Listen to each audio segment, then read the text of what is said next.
So ano, mga kamananap, may order si sir tapos GNT delivery yung courier. Kaya ngayon yung seller, yung seller nag-text sa kanya ng tracking number.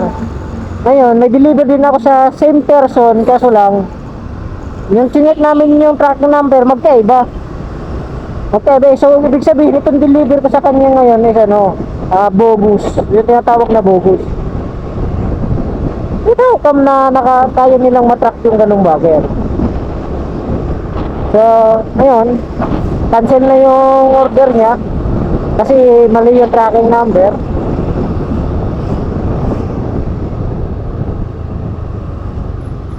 So ngayon na rin, awareness na lang din po sa mga nag-o-order through online.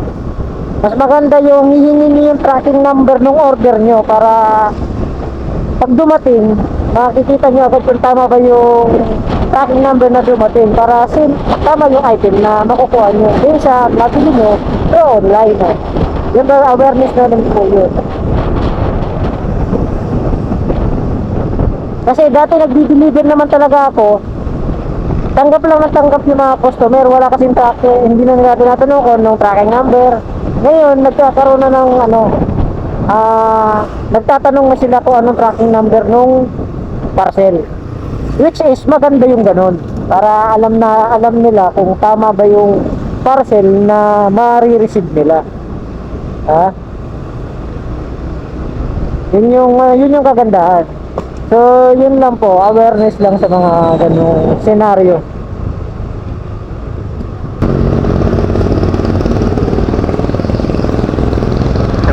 Hello sir, nandito na ako sa may kanto ng F Torres sir. Opo, F Torres, number 26. Sir, naka one way kasi ako sir eh.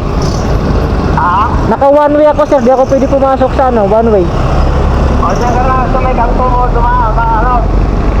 dyan na lang kita abangan sa kanto. Sige sir, nandito na po ako. Sa may panang grab dyan. Nandito na po ako sir. O, sige. Punta na lang kita. Sige po, nandito na ako sir. Okay.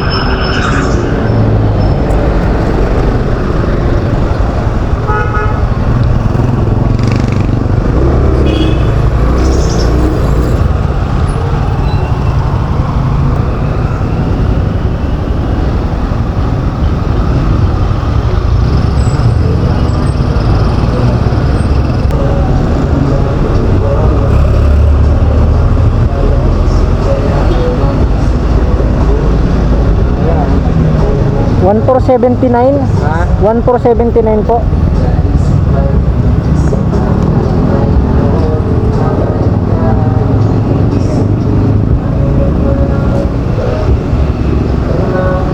Ano yung kanya, yung tracking number?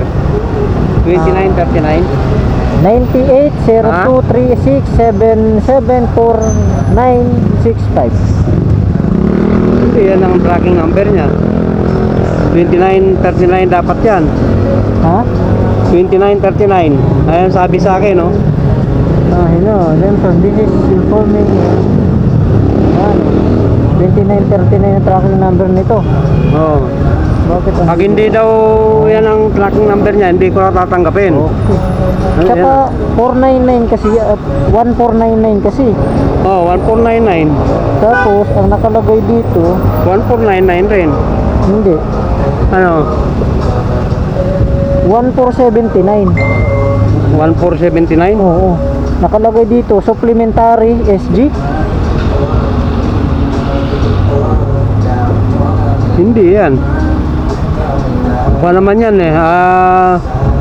Beta langs naman to eh. Hindi ito. Yan ang order ko, beta lang. Hindi ito. Yan ang sinabi sa akin dito eh. Sabi niya kapag hindi daw yan ang tracking number, huwag mo na tanggapin. Picture lang sir ha. Picture lang natin para makakita natin.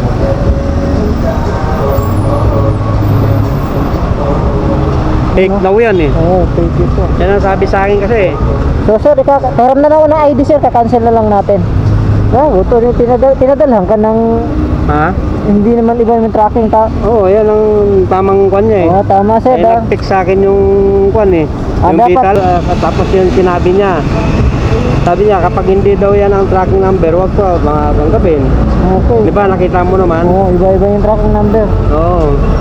Ibig sabihin kanina lang, ngayon lang Ngayon lang yan, dumating. ngayon lang yung 126, oh. Sige, sir. Cancel na to, sir. Cancel ko na to. Sige, sir, salamat, sir. Na-cancel ko na po, hindi na babayaran. Pag ako pa rin magdi-deliver niyan. At least may picture na ako niyan. Sige, sir. Pag dumating, Tawagan na lang po kita, sir. Salamat. sige, salamat.